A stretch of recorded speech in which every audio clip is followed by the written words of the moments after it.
Shalom. Puji Tuhan, hari ini sudah memasuki sebetulnya Advent keempat, tapi kita ada kebaktian Natal. Dan hari ini kita diberikan tema, Bapak Ibu sering ngasih Tuhan, the fullness of God's presence. Kepenuhan dari kehadiran Tuhan di tengah dunia ini. Dan kita berharap di hidup kita masing-masing. Mari saya mengajak kita memperhatikan di dalam kitab Kolose pasal 2 ayat 6 sampai dengan 10. Mari kita akan membaca bersama-sama ayat ini dan kita akan merenungkannya.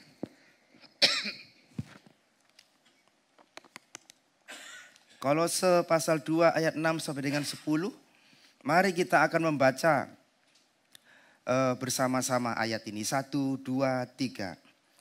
Kamu telah menerima Kristus Yesus Tuhan kita. Karena itu hendaklah hidupmu tetap di dalam Dia. Hendaklah kamu berakar di dalam Dia dan dibangun di atas Dia. Hendaklah kamu bertambah teguh dalam iman yang telah diajarkan kepadamu. Dan hendaklah hatimu melimpah dengan syukur. Hati-hatilah supaya jangan ada yang menawan kamu yang kosong dan palsu menurut ajaran turun-temurun dan roh-roh dunia, tetapi tidak menurut Kristus. Sebab dalam Dialah berdiam secara jasmaniah seluruh kepenuhan kealahan, dan kamu telah dipenuhi di dalam Dia. Dialah kepala semua pemerintah dan penguasa. Ayat 9 sekali lagi saya bacakan untuk kita. Sebab dalam Dialah berdiam secara jasmaniah seluruh kepenuhan kealahan. Dan kamu telah dipenuhi di dalam Dia. Dialah kepala semua pemerintah dan penguasa. Amin. Bapak Ibu Saudaraku yang dikasihi oleh Tuhan, kalau boleh saya tanya, kenapa sih seseorang itu bisa tinggalkan Tuhan? Apa kira-kira yang membuat seseorang itu meninggalkan Tuhan? Atau mungkin menduakan Tuhan di dalam hidupnya? Nah, kira-kira apa Bapak Ibu?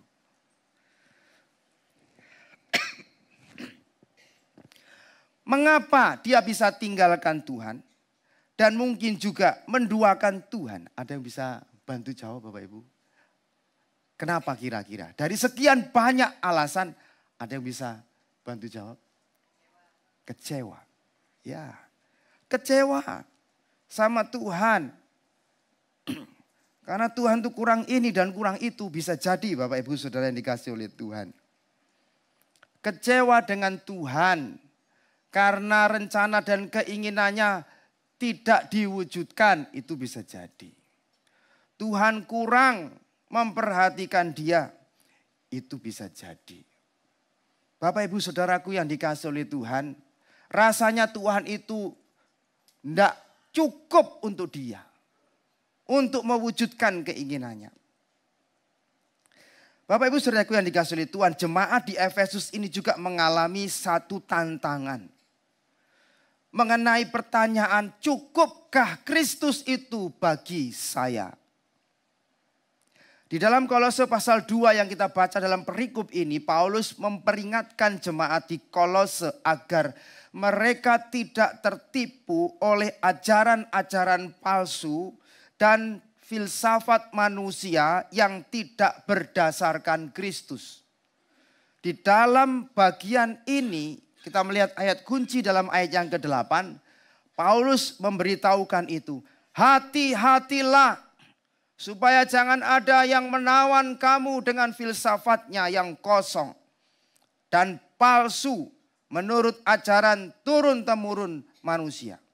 Jadi ada masalah di sana Bapak Ibu. Jemaat di Kolose pada saat itu menghadapi satu bahaya, yaitu pengaruh dunia di sekitarnya.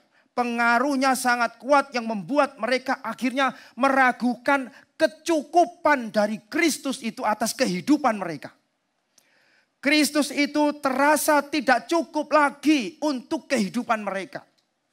Kita tahu jemaat di Kolose kemudian melihat Kristus saja itu tidak cukup. Dan kemudian mereka mulai melihat kiri dan kanan. Kristus itu perlu ditambahkan dengan hal-hal yang lain. Kalau dalam soal agama perlu ditambahkan dengan ritual-ritual. Kalau dalam soal agama perlu ditambahkan dengan aturan-aturan supaya sempurna. Kalau di dalam hal perkara-perkara dunia, Kristus itu tidak cukup hanya Kristus. Perlu ditambahkan hal-hal yang lain mengenai keadaan sosial, keadaan ekonomi, dan lain sebagainya. Mereka butuh ditopang hal yang lain selain Yesus Kristus supaya mereka menganggap kehidupan mereka itu betul-betul utuh dan sempurna. Bapak Ibu, tantangan ini ada pada saat itu. Dan secara tidak sadar akhirnya Bapak Ibu sering kasih oleh Tuhan. Tuhan Yesus itu hanya dijadikan salah satu dari aset, dari pelengkap hidup seseorang. Yesus saja itu nonsen lah. Yesus itu salah satu yang melengkapi diri hidup seseorang. Ditambah dengan hal-hal yang lain supaya bisa melengkapi kebahagiaan dia. Itu yang sedang digumulkan oleh orang-orang di Kolose ketika melihat pergumulan mereka pribadi lepas pribadi dan melihat orang-orang di sekeliling mereka. Di sana ada problem banyak Bapak Ibu sering kasih Tuhan. Bapak Ibu, inilah tantangan-tantangan yang bisa kita hadapi juga di tengah kehidupan kita. Bahwa kita orang yang merasa menjadi seorang Kristen tidak cukup hanya Yesus saja. Tapi kita perlu ditambahkan hal-hal yang lain untuk kita bisa mengalami kebahagiaan itu. Dunia ini seolah-olah menawarkan kebahagiaan. Wah, ini ada satu video yang sempat viral dari tokoh yang terkenal Bapak Ibu.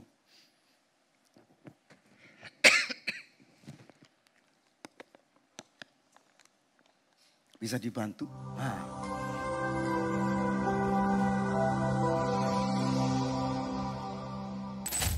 Hujan di Bali, hujan.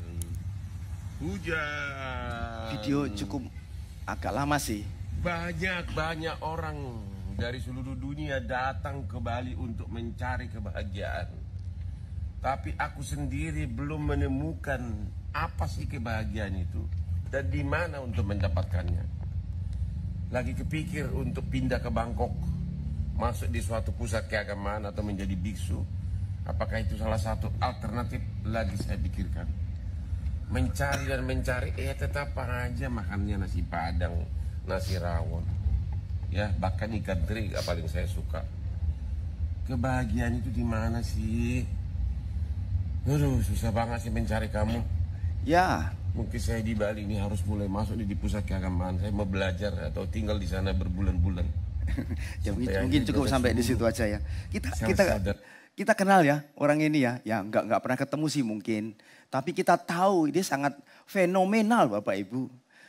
Hartanya begitu sangat berlimpah sekali. Ya saya sih nggak tahu persis. Kita tidak tahu mungkin bagaimana keadaan yang sebenarnya. Tapi ini konten dari dia sendiri. Mungkin hanya sekedar konten lah untuk sindiran-sindiran kepada orang-orang yang mencari kebahagiaan, orang-orang yang kaya dan lain sebagainya gitu ya. Tapi mungkin keadaan sebenarnya dia mengalami kita juga nggak tahu lah. Tapi mungkin saja bisa menjadi peringatan bagi orang dunia ini Bapak Ibu. Jadi peringatan bagi orang dunia, dia kurang apa? Nggak ada kurangnya dia Bapak Ibu. Hartanya melimpah ruah di mana-mana.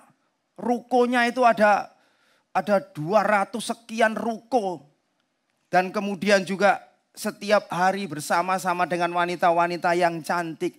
Apa saja yang dia mau, dia bisa itu Bapak Ibu. Tapi dari sini kita diingatkan, bahkan mungkin beliau memperingatkan kepada kita sebuah gambaran yang terjadi. Apa itu? Melimpah dengan segala sesuatu, tapi ada yang kosong di dalam hatinya. Ada yang hambar. Tidak bisa mendapatkan kebahagiaan sejati, katanya begitu Bapak Ibu. Orang percaya hari ini Bapak Ibu juga menghadapi berbagai pengaruh seperti ini di tengah dunia kita. Yang dapat mengalihkan fokus kita untuk hidup tetap di dalam Kristus itu. dan kemudian membuangnya secara perlahan-lahan. Dan kita mau hidup di tengah dunia yang kita anggap itu lebih fullness, lebih lengkap bagi kita. Tantangan kita sangat besar di tengah-tengah kemajuan zaman ini Bapak Ibu. Anak-anak kita yang bertumbuh juga akan menghadapi tantangan yang lebih rumit sekali. Sekularisme yang terjadi di tengah dunia ini yang ya tidak usahlah semua dikaitkan sama Tuhan. Tidak terlalu penting lah semua itu dikaitkan dikit-dikit Tuhan. Ada semangat sekularisme seperti itu. Yang penting kita bisa menikmati hidup ini. Mengabaikan dan menggeser iman kita. Karena semangat sekularisme ini, Bapak Ibu, relatif moralitas yang tidak ada pakem yang dijaga dengan baik itu terjadi. Yang penting kita bisa menikmati kebahagiaan yang ditawarkan oleh dunia ini. Dan penekanan dari sekularisme ini sendiri adalah materialisme. Bagaimana kita melihat materi itu adalah modal yang paling utama untuk membuat kita itu bisa mengalami kebahagiaan. Itu konsepnya Bapak Ibu. Bapak Ibu saudaraku yang kasih Tuhan, sehingga kita juga bisa terpengaruh oleh penyesatan-penyesatan filosofi yang seperti ini. Mempengaruhi iman kekristenan kita. Bapak Ibu saudara yang kasih Tuhan, banyak orang mengejar kebahagiaan dengan filosofi-filosofi yang seperti ini.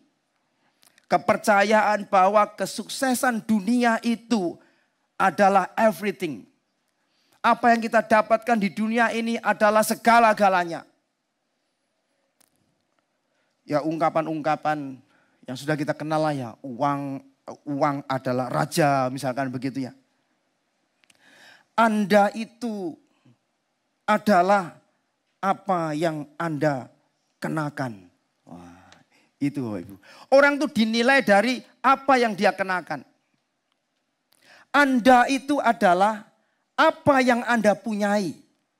Semua identitas diri kita sebagai manusia ini diukur oleh apa yang saya kenakan dan apa yang saya miliki. Dunia ini begitu Bapak Ibu. Tujuan hidup yang bergeser dari makna yang penting yang Tuhan berikan kepada kita. Orang dibawa untuk bagaimana mendapatkan dunia ini, kepuasan dari dunia ini. Sekalipun dunia ini sebetulnya dari satu tadi buktinya tidak bisa memberikan kepuasan di dalam diri manusia secara utuh. Bapak Ibu, pikiran dan mata kita ini seringkali telah dijejali dengan begitu banyak pilihan-pilihan yang lebih menarik. Pilihan-pilihan yang lebih bagus. Yang lebih lagi. Hampir setiap saat kita tuh dijejali oleh pilihan-pilihan itu. Ibu-ibu yang suka ke mall Bapak Ibu ya. Enggak ibu-ibu juga lah, saya juga. Saya kalau keluarga saya ikut ke Kediri itu seringkali ya parkirnya ya di ketos itu ya gitu. Kalau sudah ke mall gitu Bapak Ibu ya kita ngomong mau cuci mata. Ya. Cuci mata itu bisa di mana-mana ya. Bisa di mall, bisa di hutan, bisa di gunung, bisa di pantai, bisa di mana-mana. Kalau cuci mall sampai cuci mata di mall, wah itu menyenangkan juga Bapak Ibu. Makin lama lihat gitu ya. Barang-barang bagus-bagus, makin banyak lihat, makin dirasa apa yang kita miliki ini enggak memuaskan Bapak Ibu. Dulu saya beli sepatu ini bagus ini ya, mereknya Buceri, nyebut merek kayaknya, bagus. Tapi ketika lihat di mall cuci mata gitu, kok banyak yang lebih bagus ya. Lihat punya saya jelek ya, itu loh Bapak Ibu. Semakin lihat yang makin bagus, yang makin menarik. Ini hanya perkara sepatu aja. Belum perkara-perkara yang lain. Belum hal yang lain. Entah itu mobil, rumah, bahkan mungkin pasangan dan lain sebagainya. Rumit Bapak Ibu. Makin lama makin dirasa kita itu tidak puas dengan apa yang kita miliki. Kita perlu waspada Bapak Ibu. Hati-hati dengan kehidupan di mana Kristus itu terasa sudah tidak cukup lagi untuk saya. Kita punya ambisi, punya keinginan harus dapat ini, harus dapat itu. Baru hidupku tuh terasa lebih bermakna. Baru hidupku tuh terasa lebih membanggakan. Aku harus mendapatkan ini, harus mendapatkan itu. Baru hidupku tuh terasa bahagia. Hati-hati Bapak Ibu dengan filosofi yang seperti ini. Pikiran yang ada dalam benak kita seperti ini. Kalau aku sudah mendapatkan ini, kalau aku sudah mendapatkan itu, kalau aku sudah bisa melakukan ini dan memiliki kedudukan ini, maka aku ini terasa punya identitas yang bisa membanggakan. Hati-hati Bapak Ibu. Dengan pikiran-pikiran yang seperti ini. Sehingga semua hal dalam kehidupan kita itu akhirnya itu terasa kurang. Apalagi Yesus. Masih kurang kalau hanya Yesus saja. Tidak ada rasa puas. Tidak ada rasa bersyukur, bahkan tidak puas hanya dalam Yesus saja. Masih ada yang kurang dan perlu ditambah-tambahkan di dalam kehidupan kita. Bapak Ibu, kita ingin menambahkan pernak-pernik kehidupan itu di dalam diri kita. Tetapi di luar Kristus. Apakah kita sedang menjalani cara berpikir seperti ini Bapak Ibu? Berdasarkan prinsip dan tujuan dunia seperti ini. Bapak Ibu, Paulus menegaskan bahwa kepenuhan hidup itu hanya ditemukan di dalam Kristus. Di dalam Kristuslah ada segala hikmat, kuasa, otoritas yang tertinggi. Dan apapun juga yang bisa memberikan kepenuhan di dalam diri seseorang. Ayat yang ke-9, 10 kita diingatkan. Sebab dalam dialah berdiam secara jasmaniah seluruh kepenuhan kealahan. Dan kamu telah dipenuhi di dalam dia. Kamu telah dipenuhi. Karena memang catatan ini ditujukan kepada orang percaya pada saat itu. Kamu ini sudah dipenuhi di dalam dia. Yang adalah kepala semua pemerintah dan penguasa. Fullness. Penuh Bapak Ibu. Kita ini sebenarnya sudah full. Penuh di dalam Kristus. Sudah dipenuhi oleh kepenuhan Allah kalau kita ada di dalam Kristus. Seberapa penuh, seberapa besar itu. Nggak bisa diukur Bapak Ibu. Seharusnya kita merasakan itu. Kalau kita melihat perbandingan besaran-besaran di dunia ini Bapak Ibu. Ini ada satu video untuk membandingkan semesta itu seperti apa sih.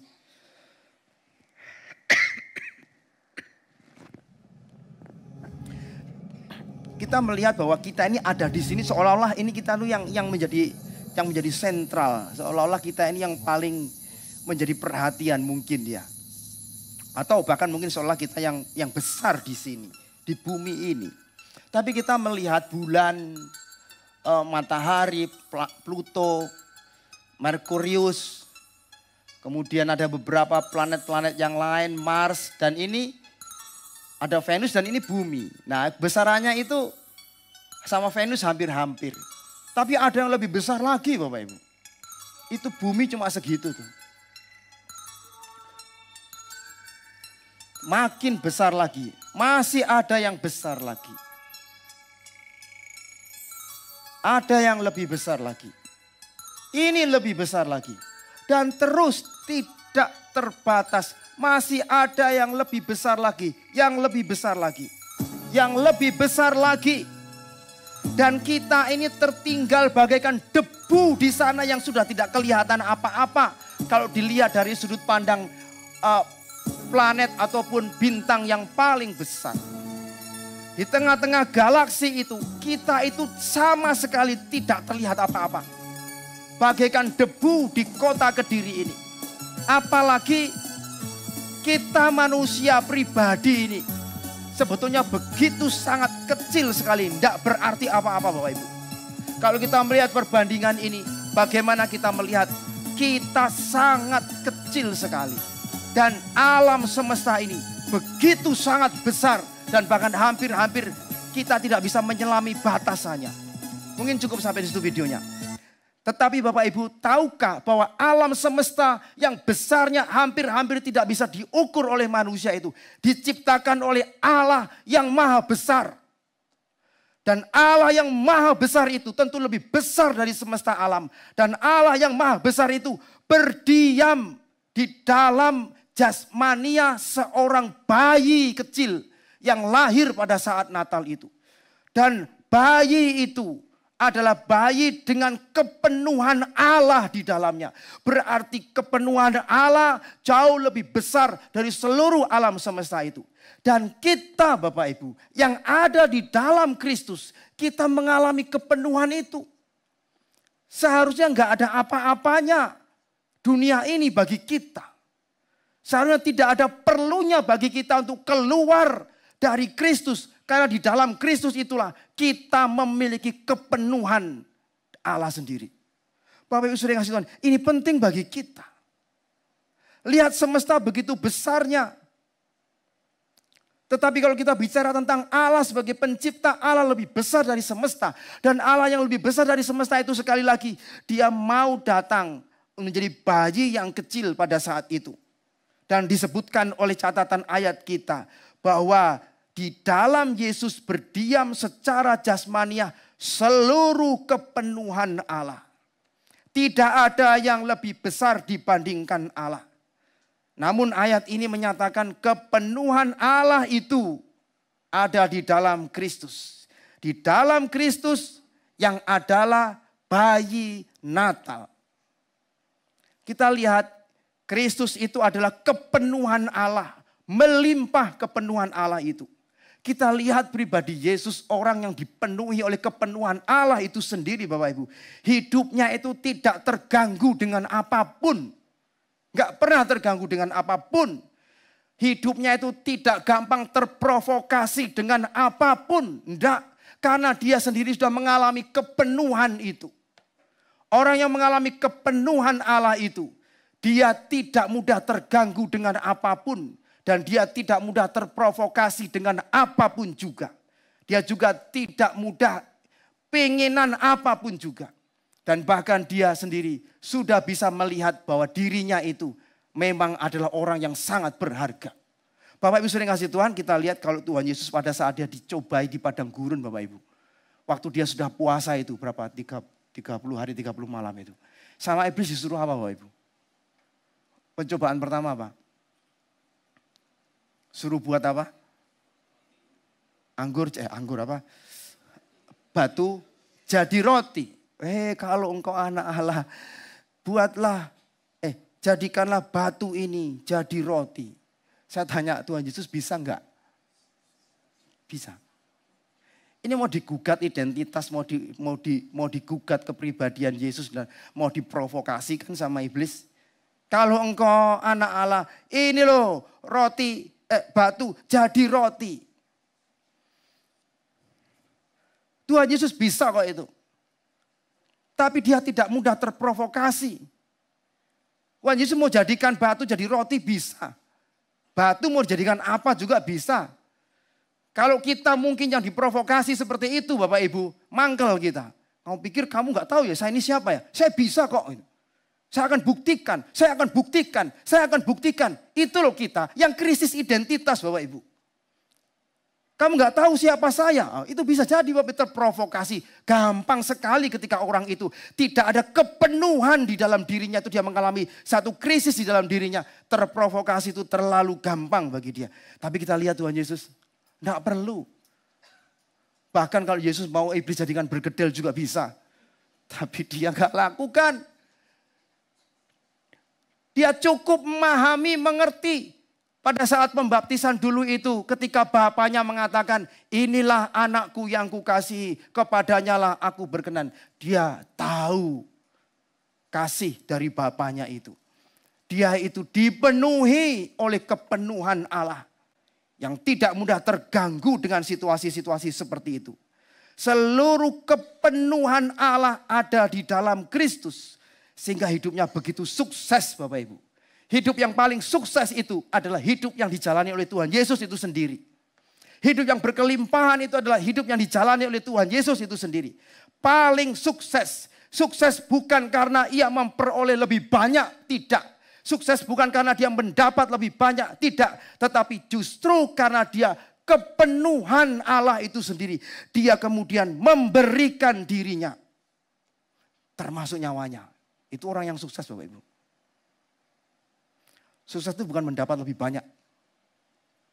Di dalam prinsip kekristenan, sukses itu memberi lebih banyak. Kepada orang percaya dalam Kristus, kita tuh sudah memiliki segala sesuatu yang kita butuhkan untuk kita ini mengalami kepenuhan makna hidup. Bagaimana dengan kita Bapak Ibu? Kita sudah melewati 4 Advent. Advent kita sudah kita jalani dan kita tahu di situ setiap Advent kita diingatkan bahwa kita orang yang percaya itu di tengah-tengah masa persiapan memperingati perayaan Natal, kita punya pengharapan di dalam Tuhan Yesus. Kita juga punya damai sejahtera di dalam Tuhan Yesus. Kita punya sukacita di dalam Tuhan Yesus. Dan hari ini Advent yang keempat, kalaupun menjadikan Advent yang keempat, kita diingatkan kita punya kasih terbesar di dalam Tuhan Yesus. Dan dalam setiap Natal ada begitu banyak doa-doa yang terbaik yang kita panjatkan di hadapan Tuhan. Sesungguhnya tidak ada yang kurang Bapak Ibu saudara kasih di dalam Kristus. Jika kita mengerti bahwa kepenuhan Allah itu ada di dalam kehadiran Yesus Kristus, kita sadar tidak ada pentingnya hidup di luar Kristus. Karena apa yang lebih besar dari Allah? Tidak ada. Bapak Ibu sering kasih Tuhan. Karena itu Paulus mengingatkan ayat 6, ayat 7. Kamu telah menerima Kristus Yesus, Tuhan kita. Karena itu hendaklah hidupmu tetap di dalam Dia. Jangan bergeser Bapak Ibu. Jangan lupakan Dia. Jangan duakan Dia. Jangan tinggalkan Dia. Tetap di dalam Dia. Hendaklah kamu berakar di dalam Dia dan dibangun di atas Dia. Hendaklah kamu bertambah teguh dalam iman yang telah diajarkan kepadamu. Dan hendaklah hatimu melimpah dengan syukur. Kurang lengkap apa Bapak Ibu jadi orang percaya di dalam Kristus? Kepenuhan Tuhan itu ada di dalam kita. Tidak ada yang kurang. Bapak Ibu sering kasih Tuhan. Waktu saya sekolah Bapak Ibu. Waktu saya sekolah waktu itu. Waktu ya lumayan lah SD saya masuk 5 besar lah waktu SD ya. SD 5 besar. Kemudian waktu SMP 3 besar. Rata-rata 3 besar lah. Ini kan disiarkan di channel YouTube kalau guru-guru SD dan pasti tahu. SD dan SMP saya pasti tahu. Tapi waktu SMA Bapak Ibu, saya tidak pernah tidak ranking 1. Sombong amat gitu ya. Sombong amat gitu. Oh ya ini rapot saya nih, saya foto sampai ini. Ini rapot saya.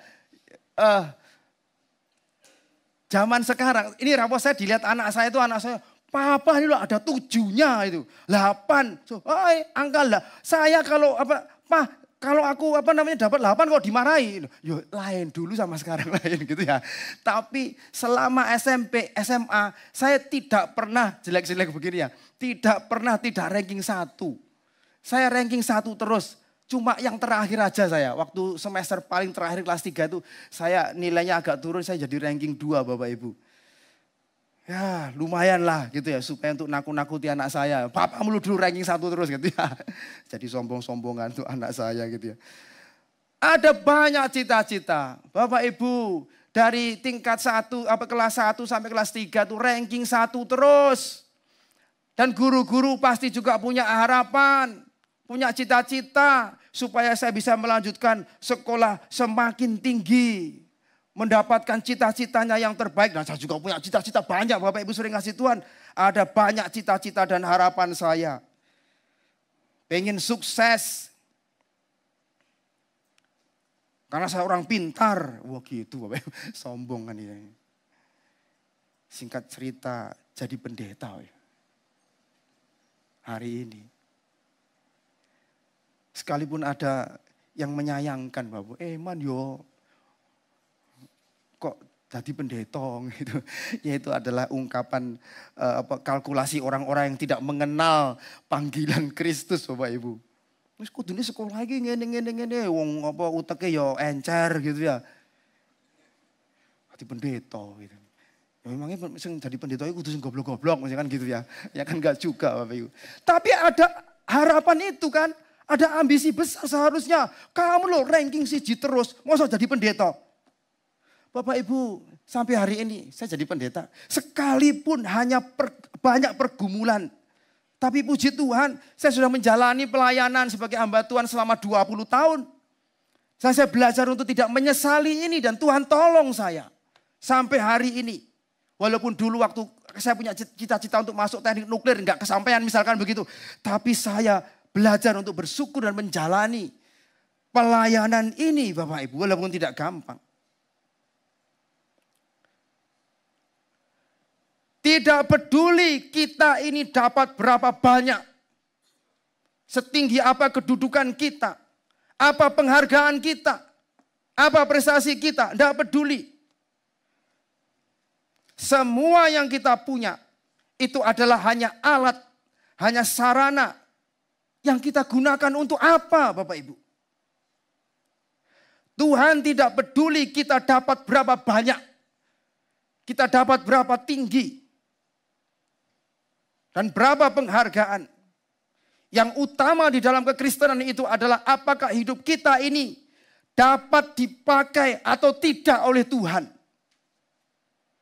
Karena Tuhan sudah memberikan kepenuhan semuanya untuk kita Bapak Ibu. Lihatlah diri kita masing-masing. Apakah kita tetap di dalam Kristus. Hidup dalam Kristus itu dengan kepenuhannya. Seharusnya membuat kita ini tidak salah menjalani hidup ini dengan tujuan. Tidak ada yang lain kecuali untuk memuliakan Dia dan melayani Dia. Pakai hidupku ini. Kalau engkau dapat pakai Tuhan, pakailah. Tetaplah di dalam Kristus. Mengapa Bapak Ibu? Karena berdiam seluruh kepenuhan Allah itu. Dan saya ingin mengucapkan selamat Natal untuk kita sekalian. Dan Tuhan yang akan terus memakai kita dan memberkati kita sekalian. Amin. Mari kita berdoa.